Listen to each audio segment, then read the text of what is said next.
This legend base defends mostly under 80%, which means you lose less trophies on defense and push trophies quickly. So let's get into the base breakdown of this Town Hall 17 Legend Push Base.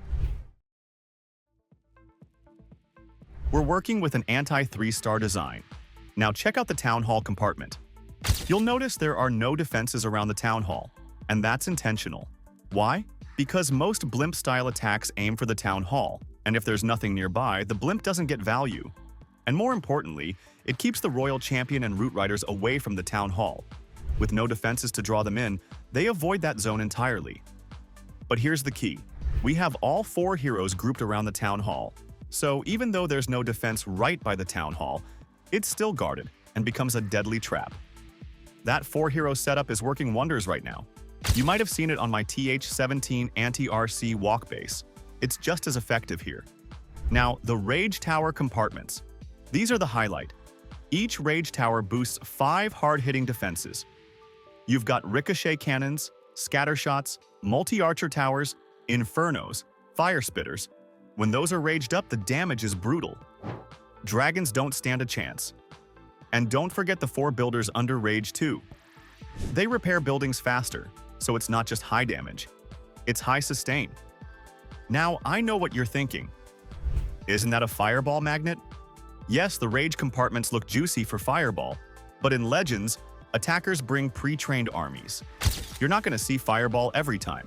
You'll face dragons, root riders, RC walk spam, and this base is designed to crush those. So even if one fireball army sneaks through, it's worth it because you'll defend the next 5 to 6 attacks easily. That's all you need to push trophies. And yes, if the Royal Champion gets inside one of the Rage Tower sections, she might do some damage. But as soon as she steps in, giant bombs, small bombs, gigabomb, they blow her and the fox away. The left compartment is overloaded with traps, and the right one? Same story. Less bombs, but way more destructive combos. She takes too much damage to survive it all. Even if the attacker somehow plays one Rage Tower section perfectly, the other Rage Tower still exists. The base is designed with layers. The isolated Town Hall zone with all 4 heroes, the Rage Tower zone dealing insane damage, and the Monolith zone which melts troops one by one like flies. The Warden ability can't save the army through all of these zones. Something will break them as all these zones put in heavy work. By the time the Warden wears off, the troops are deep in the damage zone, and they're gone. But even a good Warden ability won't protect the damage completely from the Rage Tower section, since there are a lot of defenses and getting through them will take more time. And one last thing. The Flamethrower at the center. Most people underestimate it, but here, it's doing work. Even one shot can chunk troops down. And since it keeps firing constantly, even under invisibility, the RC still takes damage. Even one shot can deal very good damage. So yeah, that's the full base analysis. This setup is meant to bait attackers, throw off their pathing, and crush their plans with raw firepower. Use it in Legends, and you'll start seeing those low % defenses stack up, and those trophies roll in. Base link in the description. You don't have to rush to copy the base link just yet, because now I'm going to show you exactly how this base performed with some defense replays. Alright, let's get into the first hit. It's an RC plus Dragon army. And I'll admit, this Royal Champion walk looks pretty good at first. The RC walk is clean. She clears out an entire Rage Tower compartment, and I know what you're thinking. This is solid value. But now watch closely. Just look at how much damage she takes from the giant bombs. That's where this base starts messing with the attacker. They think they've gotten value, but while they're focusing on one side, they don't realize the Town Hall area and Monolith section are just waiting to blow everything up. Now the attacker uses early Warden ability, which protects the dragons going toward the Town Hall. But the group near the other Rage Tower? They're getting cooked. Even with the minion prince slowing stuff down, the dragons are dropping fast, and the Monolith area starts shredding everything.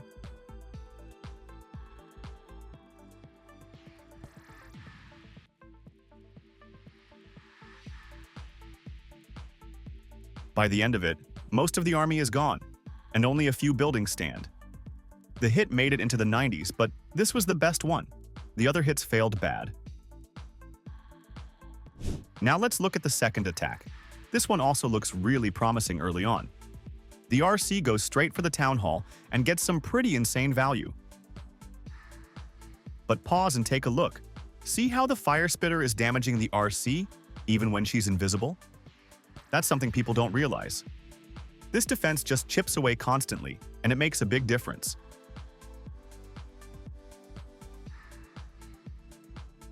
Yeah, the RC got massive value here. I'll agree with that. But now watch what happens next. The rest of the base is still alive. All 4 heroes are standing, and that second Rage Tower section is untouched. Now, the secondary phase of the attack starts. So the dragons fly in, and they slowly get through the base. And I didn't even talk about the multi-gear tower yet. That defense is crazy strong. Just watch how fast it takes down dragons.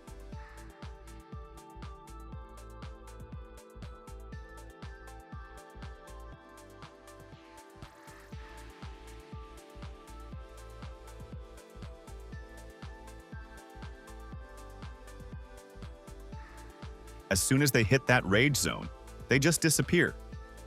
It's like this Rage Tower section can clear how much ever you throw at them. Maybe Rage Tower bases are underrated. I see less of those in Legends these days. Next up, another RC walk, but this time from a totally different entry.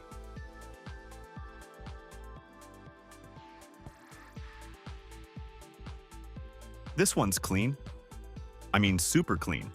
The whole 130 side is gone, the defenses and buildings too, setting up a solid funnel as well.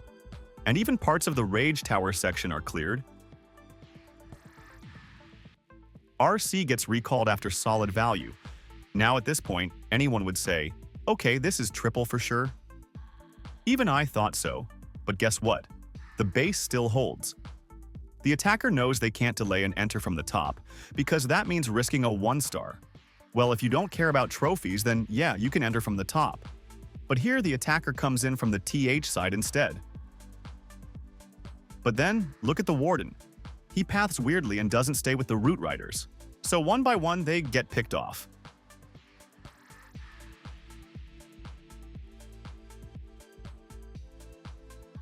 Anyhow, there's too much of the army still there.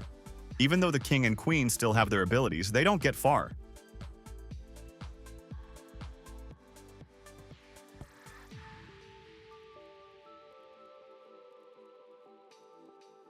That Rage Tower section just nukes the whole army. In a matter of seconds, everything's gone. Alright, one final replay to wrap it up. Another Root Rider army. This time the RC comes in from the top side, walks clean into the monolith.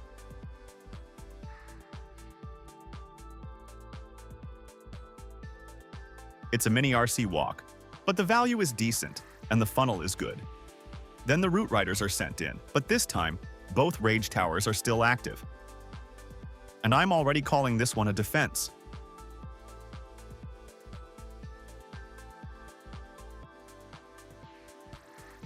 The Warden ability helps through the first wave, but as soon as they hit the Town Hall zone, things start to crumble. That Hero plus Town Hall combo doesn't let them survive for long. Sure, that section gets cleared, but right after, the army walks into back-end Rage Tower, and it's just over. The damage is way too much. The troops vanish, and the attack ends with just a handful of buildings cleared. That's how you defend big in Legends. And that wraps it up for this Town Hall 17 Legend base.